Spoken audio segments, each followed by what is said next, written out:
दोस्तों आप लोग कैसे हैं? भोलेनाथ से गुजारिश कर रहे हैं आप लोग अच्छे होंगे दोस्तों।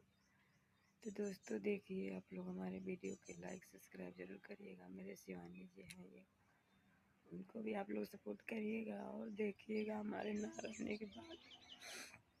दोस्तों कोई मैं बुढ़ी नहीं हूँ कि मेरा मारा कोई ज़रूरी है। बाकी दोस्तों आप लोग के अपने अंदर की बात नहीं बता सकते हैं। मुझे ऊपर बहुत भारी कष्ट है, बहुत हमारे ऊपर दबाव भी है। इसलिए दोस्तों हमारे 3 बच्चे हैं, 1 लड़की है और एक मेरी भतीजी थी, उसको पालन पोषण करते वो भी है। हमारे पीछे 4-5 लोग हैं। बाकी देखिए दोस्तों उन लोग के चलते मैं किसी से कुछ भी नहीं कर सकता हूँ, अपना जान भी खो सकता हूँ। तो इसलिए मेरा भैया भाभी बहन सब लोग मेरे से मिलना चाहती हैं तो मिल लें, नहीं तो किसी मरने के बाद मेरा मुँह भी देखने आएगा। इसलिए बहुत मेरे ऊपर कष्ट है।